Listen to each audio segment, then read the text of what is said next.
el día de hoy entonces vamos a iniciar con lo que son las clases de cocina. La intención de estas clases de cocina no es solamente prepararnos para el ámbito laboral que estamos ejerciendo, que en este caso es en el restaurante Handai, sino también para prepararnos para el ámbito laboral a nivel general. ¿Por qué? Porque cuando estamos hablando de cocina hay muchos temas que engloban los diferentes tipos de cocina. Estemos en Asia, estemos en Europa, estemos en Sudamérica, en Norteamérica, en cualquier continente, siempre van a haber como unas bases que van a ser las mismas en cualquier cocina. Eso no lo podemos como olvidar ni evitar. Entonces, estas bases nos van a permitir a nosotros poder como ejercer lo que es el término de cocinero, sin importar qué tipo de cocina sea. ¿Qué sucede? Que ya luego, según el tipo de restaurante, nos vamos a adaptar a un tipo de cocina general.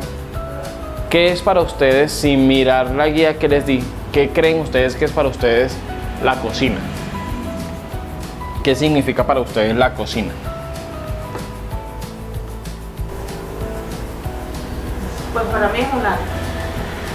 Es poder reflejar en la comida, no sé, o sea, es reflejar en la comida también como sentimiento, porque cuando tú cocinas con esa dedicación, con ese amor, tú llegas a los corazones de la persona y los puedes transportar a su nivel. O sea, para mí la cocina eso es un arte. Es un arte. ¿Qué más? Para mí una disciplina. Una ciencia. Porque ahí uno aprende a ser ordenado,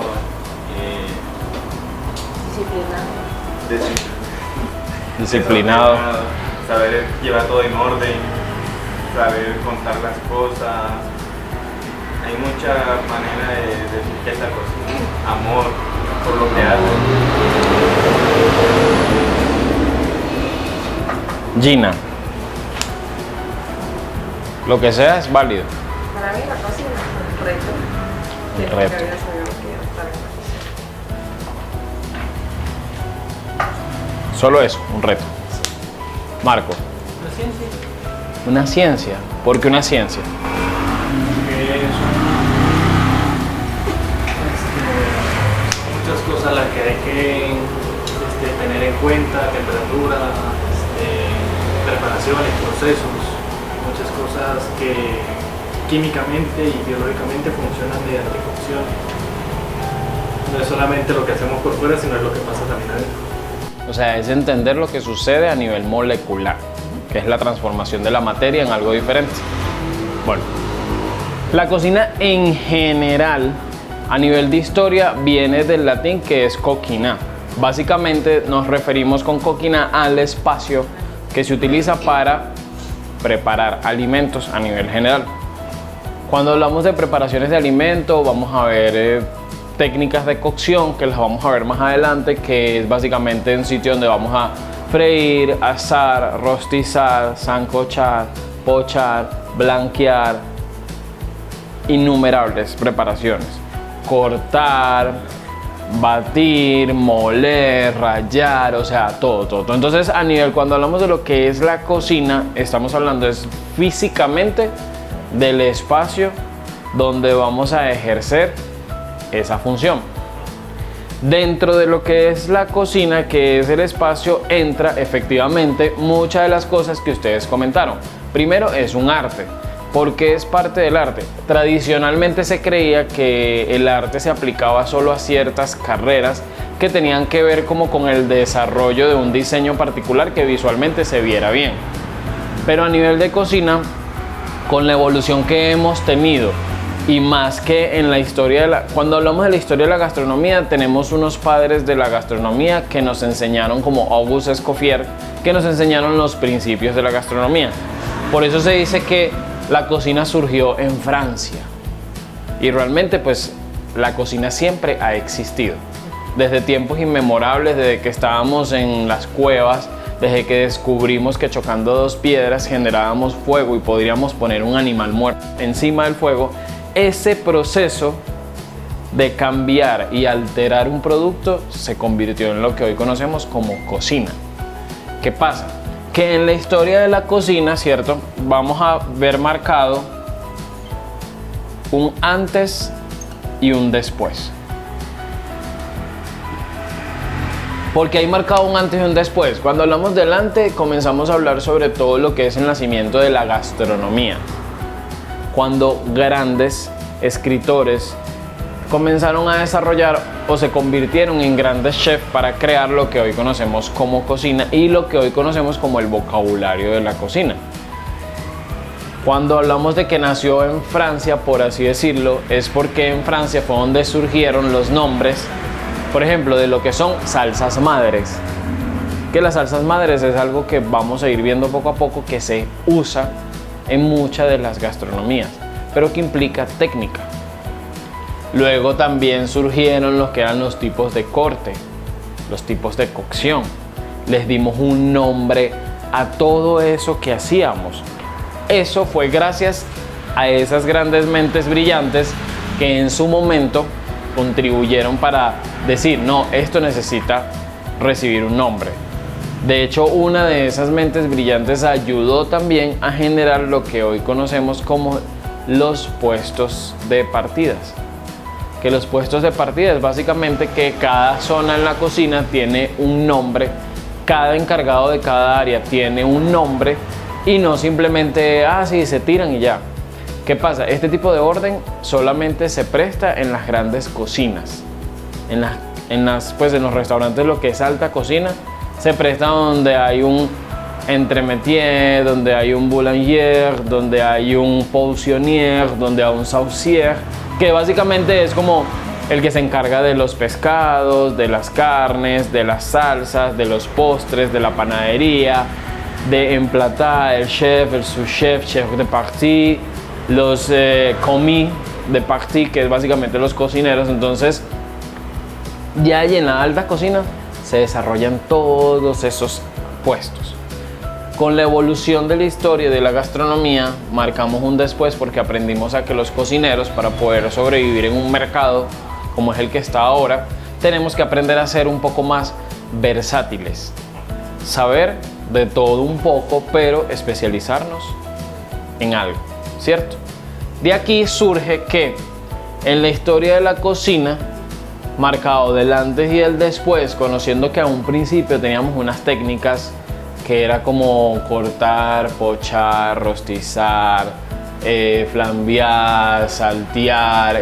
Teníamos unos tipos de cortes como mirepoix, brunoise, ciselé, doble ciselé, o todos esos cortes. Pasamos luego a la evolución de la gastronomía a lo que es el nacimiento de la gastronomía molecular. Esto es a nivel general. Estamos globalizando, luego vamos a ir como en estas clases sacando un poco más y como cambiando todo un poco más. Cuando hablamos de lo que sería cocina molecular, fue gracias a un chef español que él un día estaba en su restaurante y dijo: yo quiero aprender a transformar todo lo que es la cocina y llevarla a otro nivel. Para muchas personas fue algo totalmente novedoso porque básicamente él vendió todo como lo que es gastronomía molecular, ¿cierto? Para otras personas que entienden un poco más allá lo que es la gastronomía, fue como la presentación y la preparación de una forma diferente, con instrumentos diferentes, lo que ya venimos haciendo. ¿Qué pasó? Que entonces ya antes ya no íbamos a tener una velouté de pescados y mariscos, que es una salsa, sino que ahora íbamos a tener una espuma de velouté. Entonces aprendimos a utilizar otros instrumentos que nos permitieron cambiar la textura molecular de un ingrediente. Entonces, cuando nosotros estamos en la cocina, ¿cierto? Comparándolo, como lo decían ahorita, con el arte, podemos entender de que el simple hecho de con nuestras manos transformar un producto y visualmente presentarlo de una forma diferente, eso ya es un arte, ¿cierto? Había un cocinero que él se volvió un gran pastelero, de hecho, que él antes de llegar a ser pastelero fue arquitecto. Y él evolucionó en la historia de la cocina, él evolucionó todo lo que fue la presentación de los platos. Entonces él hacía grandes banquetes. Y junto con él nació una de las técnicas que es muy antigua, que es la decoración con frutas. En la época de antes, pues para tú como engrandecer a los reyes, ustedes servían una mesa larguísima, entonces hacían un cisne con sandías y le ponían, hacían los hijitos con melón y las alas las hacían con fresas y todo eso. Ahorita pues eso ya no se usa, o sea, decorar con un tomate cortado en triángulo, eso ya pasó a la historia. Entonces, en la gastronomía, en lo que es la cocina en la historia, evolucionamos mucho con lo que eran las presentaciones. Eso se llamaba garnish. Lo que se llamaban presentaciones anteriormente, que eran extravagantes, porque eran grandes banquetes. Hay una película que se llama El banquete de Babette y habla un poco más o menos sobre eso. Eran cosas exorbitantes, eran mesas llenas, decoradas. Pasamos luego a un garnish similar, donde te servíamos una carne, pero colocábamos unas rodajitas en forma de corazones de pepino, unos triangulitos de zanahoria, unos hilitos así. Entonces ya pasamos de eso a decorar platos con hierbas secas. El más popular era tomillo seco o decorar con perejil seco. Luego, a nivel gastronómico, pasamos de eso a decorar con reducciones de salsas. Entonces muchas veces en las escuelas de cocina ubicados entre los 87, los 95 y los 2000, para nosotros era muy común hacer una reducción de salsa y decorar el plato. Y para nosotros era lo máximo, o sea, eso era, yo estoy a otro nivel porque hice una reducción de salsa que parece un caramelo, pero ahí yo lo fundo y decoro el plato. Luego pasamos a lo simple, menos es más. De ahí donde venía la expresión de los menús gourmet, que la gente, si ustedes le preguntan a alguien, ¿eso es gourmet? La gente te va a decir, a mí no me gusta eso gourmet porque eso es muy poquito. Pero ¿qué sucede? Que dentro de lo poquito, cuando hablamos de la evolución de la gastronomía a nivel molecular y todo lo que sucedió detrás, vamos a hablar de que efectivamente puede que visualmente parezca poco. Hay menús de 10 tiempos, 15 tiempos, lo que sea, pero es que detrás de ese plato hay todo un proceso, hay una investigación, hay un estudio que requiere disciplina, que es lo que ustedes mencionaron acá también. ¿Por qué? ¿Por qué creen ustedes que es necesaria la disciplina en lo que es la cocina para poder lograr eso que queremos llegar, que es presentar un plato? Sí, porque, o sea, es que la disciplina abarca muchas cosas. El orden, la limpieza. Y yo creo que eso es lo clave en una cocina. Prepararse para abrir el servicio. No, prepararse para armar un plato como lo deseas armar, saber qué es lo que llevas atrás de ese plato y cómo armarlo, cómo organizar ese plato para sacarlo al público, para que la gente quede asombroso de lo que estás haciendo. Es correcto. Entonces, esta misma pregunta se la hago yo pues al público que nos mira por Corpagua TV. ¿Qué es lo que hace que ellos quieran ser cocineros? ¿Qué es lo que hacen que ellos quieran ser amas de casa, pero con conocimientos en cocina? Porque es que una ama de casa, por ejemplo, que no es menos que nadie, tiene conocimientos de cocina. Hay muchas amas de casa que tienen tarros en su casa con conservas. Pues para nosotros los cocineros son conservas, para ellas. Mi abuela me dijo una vez que hiciera un picadillo de cebolla con tomate, pimentón y eso, le agregara vinagre y aceite, y eso yo lo mantengo en mi closet. Esa es mi conserva. Y yo cocino y yo te hago una carnita asada a mi hijo, pero le echo una cucharadita de eso y eso queda bien. Pero ellas saben. Ellas saben cuando hacen natilla en diciembre, de que si la natilla la dejan enfriar no la van a poder servir. Entonces, ¿qué hacen? La sirven en un plato caliente, le dan unos golpes al plato por debajo y la dejan enfriar y saben que la capa que se crea encima cuando ya está dura es porque la natilla está fría. Eso requiere técnica, eso requiere conocer. ¿Qué hacemos nosotros por medio de este curso, tanto para ustedes que son el equipo de cocina como para los televidentes, que aprendan a entender de que todo tiene un nombre en la cocina? Como decía Luis, o sea, es lograr poder presentar bien un plato y lograr entender todo lo que estamos haciendo. Por eso entramos en lo que es efectivamente una ciencia. Generalmente las ciencias se encargan de investigar. No sé si ustedes se acuerdan cuando estábamos en el colegio que ¿qué es esto? ¿O qué es la ciencia tal? Es el proceso por medio del cual se evalúa la separación cósmica de las moléculas, porque así es tener... En la cocina es lo mismo, todo lo que estamos haciendo es ciencia.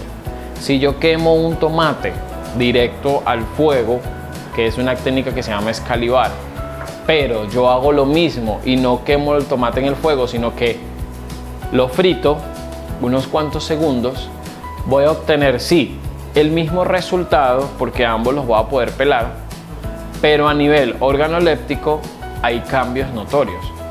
El tomate que está frito le quito la piel más rápido, pero ya, no hay un aporte de sabor.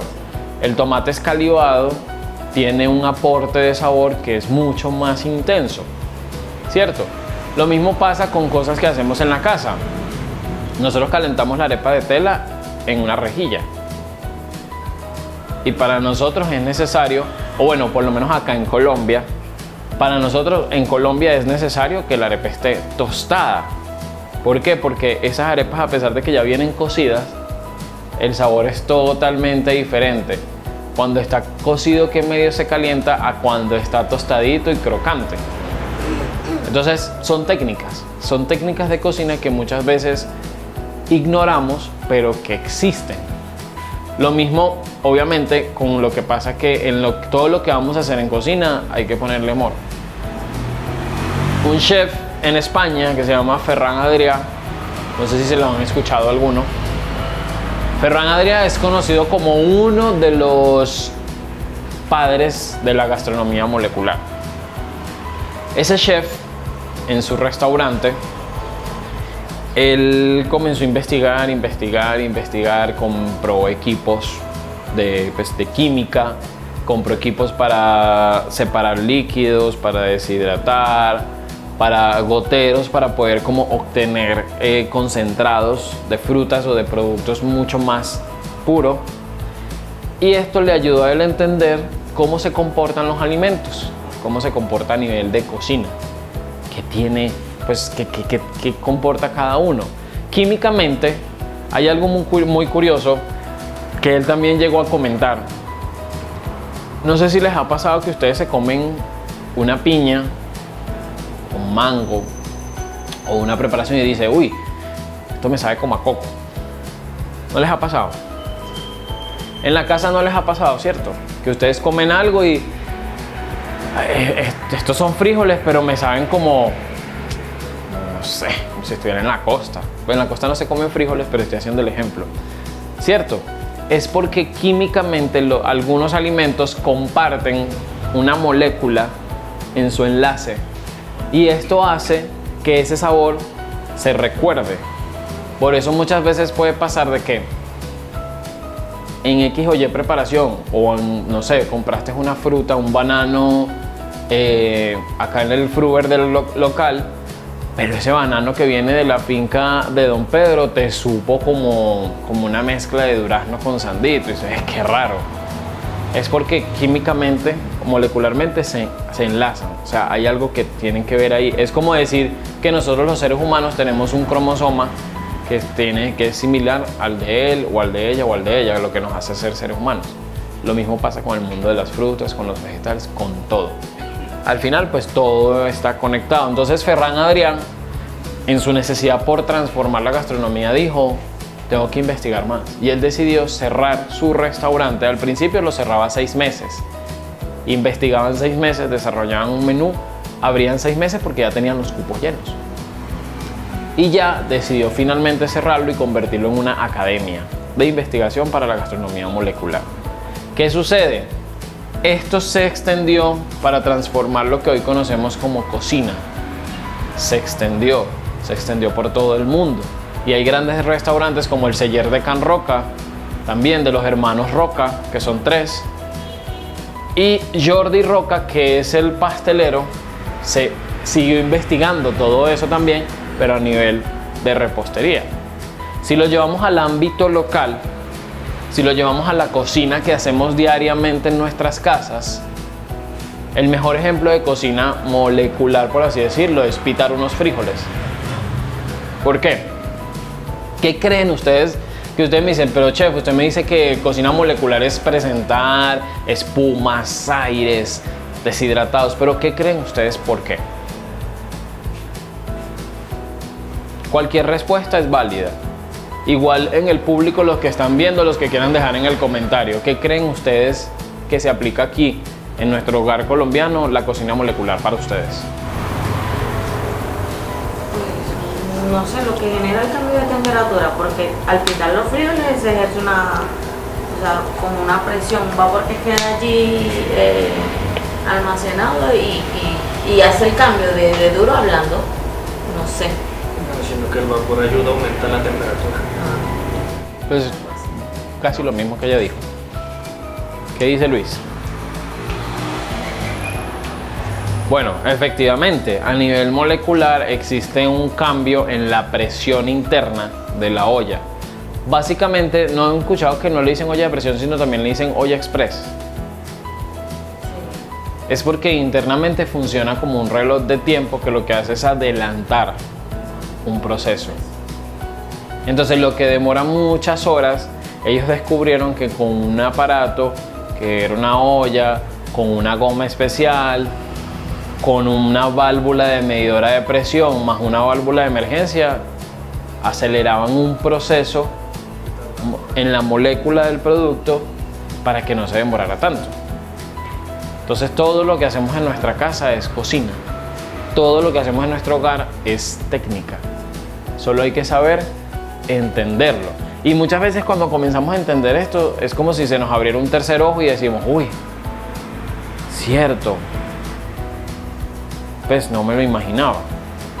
Hay gente que dice, no, es que la deshidratación, y te hablan con propiedad, es que la deshidratación, yo voy a presentar esto deshidratado, porque en la costa pacífica tenemos lo que es costa pacífica conformado por Chocó, Cauca, Valle del Cauca y Nariño. Entonces Chocó comienza acá. Si más no me equivoco, Nariño termina acá, ¿correcto? Ya Luis me corrige. Entonces, uno de ellos salan el pescado como método de conservación. Otros secan carne como método de conservación. Hay deshidratación por medio de pérdida de humedad. Lo que muchos restaurantes de cocina molecular hacen por tradición, lo hacemos, solo que no lo conocemos. Entonces, por eso muchos restaurantes actualmente en Colombia están trabajando precisamente en recuperar esa cocina ancestral que realmente también tiene mucho que ver con la cocina molecular, porque estamos también cambiando muchas cosas en sí, en el producto. Entonces, a nivel global ya vemos que todo lo que engloba literalmente la cocina, o sea, no es algo que para nosotros sea ajeno ni en nuestro hogar ni en el trabajo. Entonces, puede pasar muchas veces que digamos, no, es que ahí no hacen buena cocina, pero ¿qué es para uno la definición personal de buena cocina y mala cocina? ¿Cierto? O sea, puede variar muchísimo. Dentro de la cocina, chicos, hay algo súper importante que tenemos que aprender a entender y a respetar. En estas clases en general vamos a aprender todo lo que son los métodos de cocción, los tipos de cocción, los tipos de corte, los tipos de preparaciones, recetas infaltables para nuestra casa y por supuesto a entender lo que estamos haciendo. Pero hay algo súper esencial que no puede faltar para poder hacer todo eso. ¿Qué creen ustedes que será? que tiene que ver mucho con la cocina. ¿Qué? Amor. No, amor ya lo hablamos en la definición de cocina. Orden es muy necesario, hay que ser muy ordenado. Sí, dedicación. Dedicación, sí, puede ser. Gina.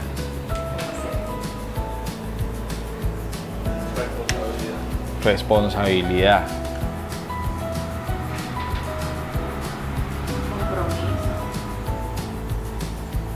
Nosotros podemos tener responsabilidad, compromiso, amor, premura, entregarnos, llorar. Pero si no tenemos mise en place, No, pues, no hay nada. Sí. ¿Cuál es la mise en place en tu casa, Gina, en tu cocina?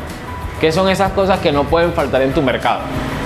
En mi mercado, la harina, el arroz y todo preparado, las verduras, todo limpio y organizado y los implementos para cocinar.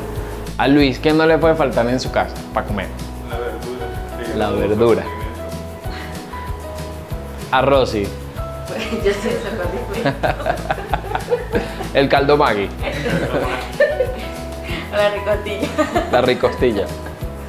¿A ustedes qué no les puede faltar en su casa? Respóndame en los comentarios, por favor. Marco, Las costillitas y los huesitos. las costillas y los huesos. ¿Le gusta roñir hueso? No, de ahí saco bastante caldito. Efectivamente, chicos, vean, la mise en place. La mise en place se entiende como la preparación previa de los ingredientes o los alimentos o los equipos en una cocina para poder desarrollar un plato. En nuestro restaurante tenemos mise en place y hay muchos tipos de mise en place. ¿Quién me lee la primera, por favor? ¿No te dice mise en place? Sí. ¿En cada punto o completo? No, solo el título. ¿Cuál es la primera? Es la preparación general que se realiza antes de una receta o antes de un despacho. Sí. ¿Cuál sería la primera que dice ahí?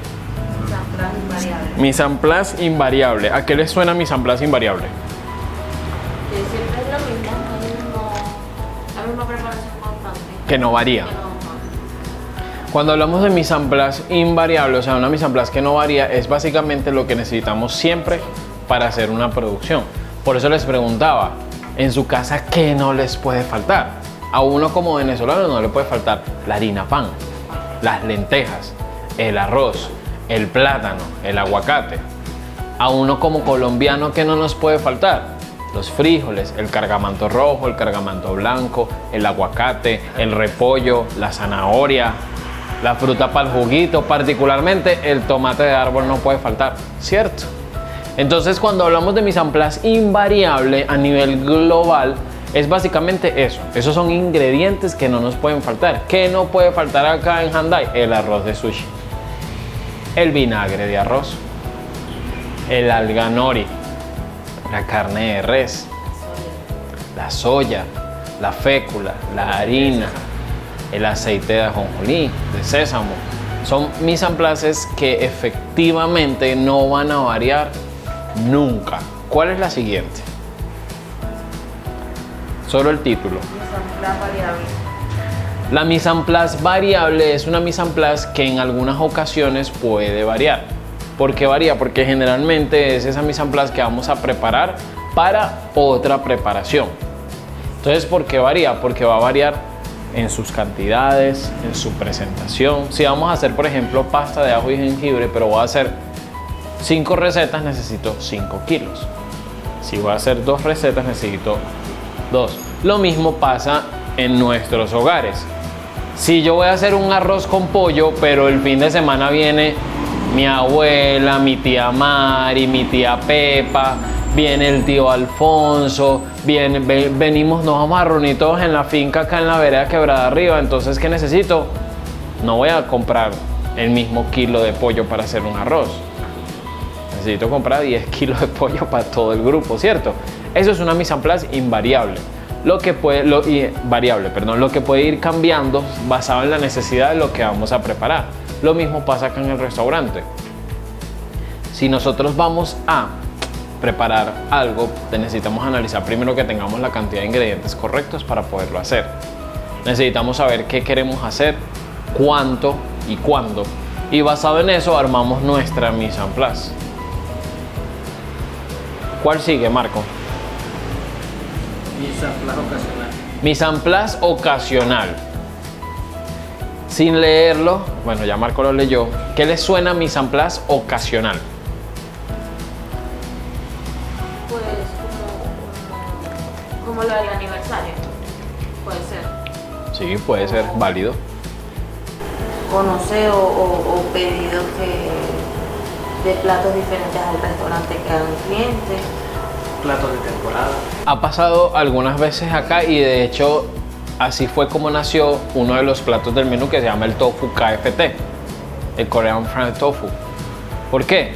Porque un día un cliente dijo, es posible que me hagan por favor un tofu tempura, pero me le ponen esa salsita del KFC, es que me encanta. Y nosotros lo hicimos. A la gente le gustó y ya esos clientes particulares venían por esa mise en place ocasional. Teníamos los ingredientes, lo hicimos, en el siguiente menú lo introdujimos al menú. Se convirtió en un plato invariable. ¿Por qué? Porque siempre tiene que estar allí. Lo mismo pasa en el hogar. Algo ocasional puede ser porque cuando hablamos de gastronomía, por ejemplo, local, para nosotros es muy común hacer los frijoles lo más tradicional posible. Como son tradicionales, solamente con zanahoria se ponen a calar y ya luego por aparte se hace el hogao. Ese es como el más básico. Una mise en place ocasional, por ejemplo, si vamos a hacer frijoles, hablando acá en Colombia, es que invitamos a personas especiales. Entonces, voy a hacer unos frijoles borrachos. Entonces yo le pongo pezuña y le pongo cerveza. Y le voy a agregar salchichita. Esos son unos frijoles borrachos, por ejemplo. Pues cada uno tiene su forma de hacerlo. Por favor, háganme saber cómo los puedo hacer. La mejor receta para prepararlos en mi casa. Otra mise en place ocasional. Yo voy a hacer acá, que es muy famoso, pues lo que conocemos como muchacho redonda, que es la posta cartagenera también. Voy a hacer una posta cartagenera. Luis, ¿cuáles son uno de los ingredientes que lleva la posta cartagenera? Tomate, cebolla, cilantro. Como un licuado. Y como es que le echan condimentos. Y condimentos. Entonces yo digo, voy a hacer la costa cartagenera porque Luis me regaló la receta. Pero lo voy a invitar y lo voy a sorprender. La voy a hacer rellena al estilo venezolano. Entonces le voy a meter aceituna, pimentón, cebolla, alcaparra. Entonces hago una posta cartagenera convertida en muchacho negro. O lo que le dicen en Venezuela, ¿cómo es? Asado negro. Y ahí tengo una mise en place ocasional. ¿Por qué? Porque hice algo especial saliendo de lo que ya yo conozco como mi mise en place. En la costa es muy común el arroz de palito o el arroz con fideo. Para ellos eso es una mise en place invariable. Porque lo necesitan tener en su casa, o sea, no puede faltar en su comida. Para nosotros es una mise en place ocasional. ¿Por qué? Porque es algo que de vez en cuando preparamos. Porque yo en mi casa no mantengo ni casi arroz ni fideos. Pero acá en el restaurante no puede faltar porque pues uno de los compañeros es de la costa y él nos prepara. Entonces vean que es una mise en place ocasional. Sí, vamos entendiendo por ahí. ¿Cuál sigue? Mise en place fija. Mise en place fija. Si yo voy a hacer una comida en mi casa, a nivel físico, ¿qué creen que necesito? ¿Qué es lo más importante? Las ollas. ¿Qué más? La cocina. La estufa. Primero el gas, porque no tiene gas para ir. El gas. El gas. Eso es una mise en place fija. La infraestructura. Lo que necesitamos para producir el alimento que vamos a consumir. Entonces dense cuenta que la mise en place invariable, la mise en place variable y la mise en place ocasional se presta para ingredientes, productos. La mise en place fija se presta para equipamientos. Yo no puedo decir, no, yo voy a hacer costillas a la barbacoa. ¿Y dónde está el barril? pues si vas a hacer costilla a la barbacoa como corresponde, un barril, un asador, pues, o una parrilla como le decimos en Venezuela. No, yo lo hago en la estufa. Ah, entonces no son costillas a la barbacoa porque no va a tener ese toquecito de humo. Entonces eso es una mise en place fija, muchachos. No, pero si le pones un pedacito de carne que lo tapa. Tiene el humo. Es una técnica de ahumado que es válido, es válido. No sé dónde aprendiste. En cocina. Entonces, ¿qué sucede, muchachos? En nuestro hogar, para las personas que nos ven, la intención de estas clases no es tampoco que cuando reciban a los invitados, hola, ¿cómo estás? Sí, hoy te preparé una mise en place ocasional porque viniste a... No. Es importante que nosotros entendamos con conciencia, y uno de mis retos acá pues en Guatapé ha sido poder transmitir los conocimientos que yo tengo porque me encanta enseñar. Entonces, de esta manera, en conjunto pues con Corpagua hemos podido como iniciar estas clases de cocina. ¿Por qué? Porque no solo le enseño a mi equipo para que crezcan profesionalmente, sino que puedo también aportar al municipio que me recibió hace 4 años para que las personas también sepan un poco más de cocina y puedan entender lo que están haciendo diariamente. Aquí, a lo mejor con estas clases de cocina, muchos van a descubrir que realmente les encanta la cocina. Muchos van a dejar de ser como simplemente exploradores y van a descubrir que a lo mejor realmente quieren dedicarse a ser cocineros.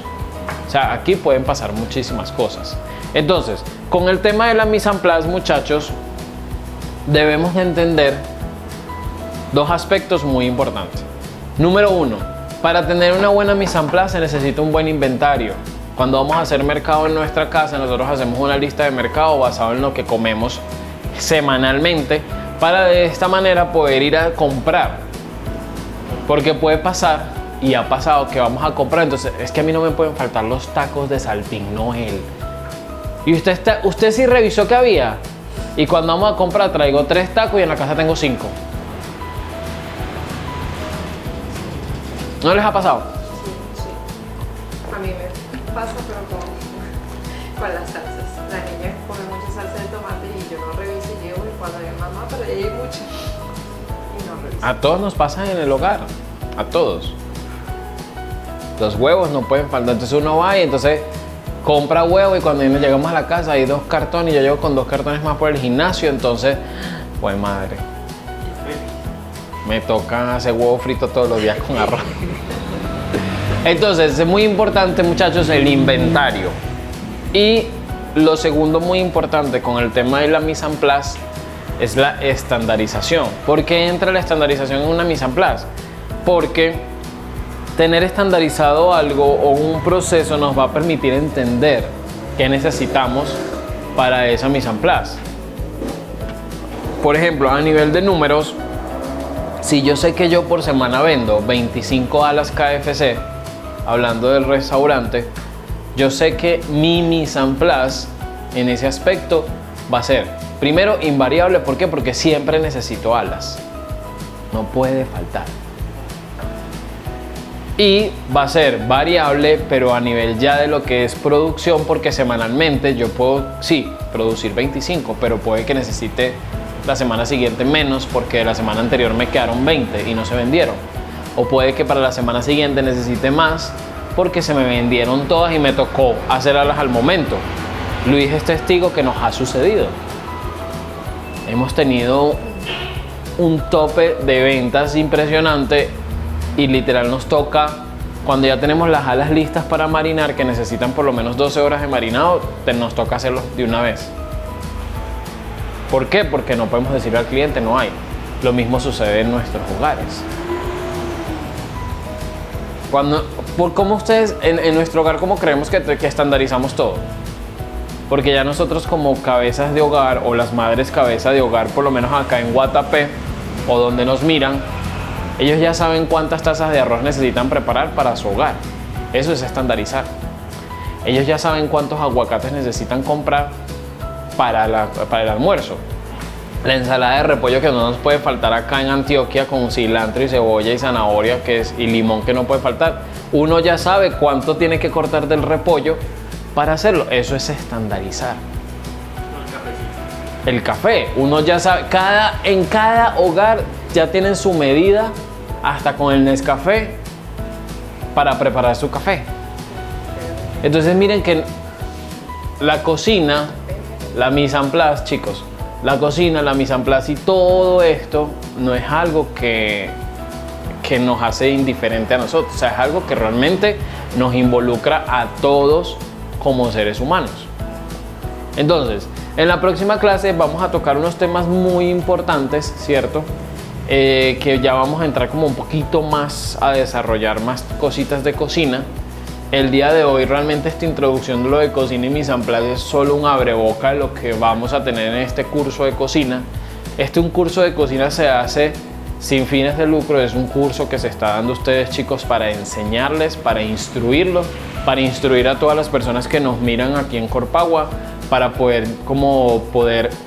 educarnos un poco más y poder entender muchas de las cosas que hacemos.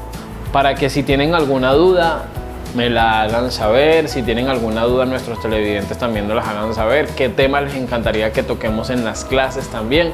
Cualquier tema es bienvenido porque es un tema que también nos va a competir a todos. ¿Qué vamos a hacer? Que eso nos va a ayudar a poder en la cocina ser más organizados, más óptimos, más eficaces y poder tener como más una claridad general de todo lo que necesitamos. Y en nuestra casa también nos va a ayudar mucho. A lo mejor hay gente que no sabe cómo organizar un mercado y entonces dice, claro, yo me acuerdo que el chef dijo que hay una mise en place ocasional, una mise en place pues variable, invariable. Yo voy a volver a repetir el video para notar. Entonces yo que necesito siempre tener en mi casa. Pues a mí me gusta harto el arroz. Bueno, entonces yo voy a comprar arroz. Entonces es muy importante, muchachos, eso. Muchísimas gracias de verdad por haber tomado de su tiempo para estas clases. Vuelvo y les digo, si tienen alguna duda, no lo piensen, solo pregúntenme. Y por el día de hoy terminamos con estas clases. ¿Listo?